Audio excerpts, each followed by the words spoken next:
Dursasana, cepat kau bawa pelayan Drupadi ke sini.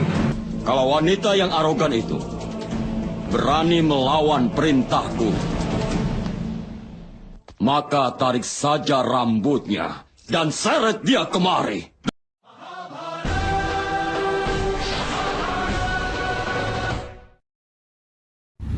Perempuan cantik bersari merah itu hanya bisa menjerit pilu kemudian menangis terseduh-seduh saat diseret seorang pria berangasan ke tengah-tengah balairung sebuah istana megah. Gelungnya terlepas, rambutnya yang panjang dan lebat terurai tak beraturan. Dahinya terluka akibat terhempas saat diseret kasar, darah merah mengalir.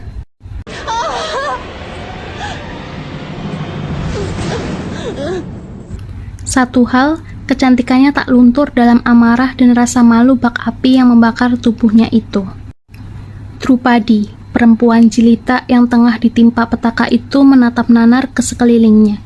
Masih tersimpuh di tengah balairung, ia menatap tajam Dursasana, pria berangasan yang menyeretnya. Matanya memerah, air mata sudah habis tumpah. Para Kurawa tertawa tergelak penuh kemenangan. Sengkuni tersenyum penuh kelicikan dan puas. Drestarasta Maharaja yang buta juga menyunggingkan senyum. Sedangkan Bisma, Widura, Resi Kripa, dan Mahaguru Drona serta para tetua hanya bisa melihat dirinya dengan iba tanpa bisa berbuat apa-apa. Ia lalu memandang nanar suaminya, 5 Pandawa yang tengah tertunduk malu dan tak kuasa membalas pandangan istrinya. Tatapannya berhenti ke arah Yudhistira, suaminya yang begitu tega mempertaruhkan dirinya di meja judi sehingga kini dirinya menjadi budak dan dipermalukan di depan umum. Drupadi kemudian memandang Bima yang perkasa, namun kini hanyalah budak yang tak punya daya. Pandangannya lalu beralih ke Arjuna, kesatria perkasa, bahkan pemanah terbaik di dunia yang telah memenangkan diri dan hatinya. Namun Arjuna pun sama, dia memendam malu dan amarah tanpa bisa berbuat untuk menyelamatkan dirinya. Nakula dan Sadewa juga bertingkah sama. Drupadi kini hanya bisa meratap, seorang Pancali, putri kerajaan Pancala, anak Raja Drupada yang perkasa kini menjadi budak. Seorang putri yang lahir dari api dan memiliki 5 suami kesatria terhebat di daratan Arya, kini bahkan lebih rendah dari pelacur. Ia dipermalukan di muka umum, di depan 5 suaminya yang perkasa-perkasa itu. Ayo cepat, budak Drupadi, duduklah di pangkuanku.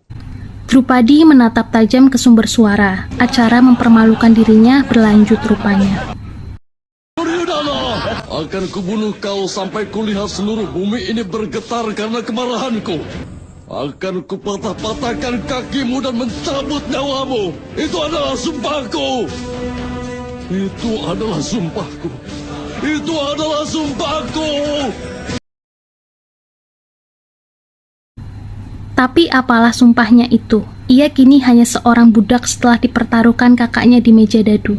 Duryodhana juga hanya tersenyum mengejek mendengar sumpah Bima. Bisma yang agung kali ini tak kuasa untuk menahan emosinya. Ia kemudian meminta kepada Raja Drestarasta untuk membebaskan Drupadi. Bukankah Drupadi dipertaruhkan Yudhistira ketika sudah kalah dan menjadi budak? Maka seorang budak sudah sepantasnya tak bisa mempertaruhkan sesuatu. Setelah Bisma, begitu pula Mahamentri Widura yang juga meminta kepada kakaknya itu untuk melepaskan Drupadi dan mengakhiri kebiadaban itu. Namun Drestarasta adalah raja buta mata dan juga buta hatinya. Kau harus patuh pada perintah tuanmu. Kalau aku biarkan seorang budak tidak menghormati tuannya, maka semua budak dan pelayan dari kerajaan ini akan meremehkan tuannya. Drupadi kini tak punya harapan. Kini ia hanyalah wanita lemah. Drupadi bak seekor domba tanpa pelindung di tengah sekumpulan serigala buas. Arjuna tak kuasa menahan amarahnya. Ia merebut tameng prajurit dan dilemparkannya berputar ke penjuru ruangan. Segenap lampu di istana pun padam terkena sambaran tameng. Balairung diliputi kegelapan. Seperti juga istana yang tenggelam dalam kegelapan, begitu juga Yang Mulia Drestarasta, kami akan memenuhi kehidupanmu itu dengan kegelapan. Kami penuhi dengan kegelapan. Drestarasta terhenyak mendengar sumpah itu. Ia mulai khawatir bahwa kejadian hari itu akan menjadi malapetaka bagi keturunannya nanti. Tapi tidak dengan Duryodhana. Ia malah semakin congkak dan semakin melewati batas. Lampu dinyalakan. Ia kemudian berkata lantang. Dursasana, seperti dia telah melucuti kita di istana Indraprastha. Lucuti pakaiannya. Drupadi menurut Duryodhana pernah mempermalukan dirinya di istana Indraprastha. Ia mengusulkan pelucutan senjata para Kurawa saat ada geger di upacara penobatan Yudhistira. Drupadi juga tak kuasa menahan senyum saat melihat dirinya jatuh di kolam yang dikiranya seperti lantai di istana Indraprastha yang megah. Harga dirinya sebagai lelaki terkoyak. Ia memendam kepada Drupadi. Sekarang, ia pun melampiaskan dendamnya dengan mempermalukan Drupadi sekaligus menghancurkan harga diri para suaminya. Seluruh balairung istana pun gempar mendengar perintah Duryodhana yang biadab itu. Dursasana maju ke depan, mendekati tubuh Drupadi dan ingin segera melakukan perintah kakaknya dengan senang hati. Ia dipenuhi birahi yang bergejolak. Hasratnya sudah diubun-ubun untuk menelanjangi Drupadi. Perempuan cantik jelita yang juga dikagumi dari dulu, kini adalah seorang pelayan yang lemah tanpa perlindungan dan siap untuk dibuka pakaiannya satu persatu. Para Kurawa tertawa riuh. Mereka bersiap melihat sebuah pertunjukan kebiadaban dengan bunga. Bhisma, Resi Kripa, Mahamentri Widura, Mahaguru Drona tertunduk malu. Mereka para tertua yang mengajarkan dan menjaga dharma kini harus melihat sebuah kebiadaban di depan mata. Para Pandawa kini hanyalah budak. Mereka telah dilucuti, memendam malu, amarah, dan hanya bisa bersumpah tanpa bisa berbuat apa-apa untuk menyelamatkan istrinya yang akan segera ditelanjangi di depan umum. Drupadi pasrah dan hanya bisa berdoa dalam hati.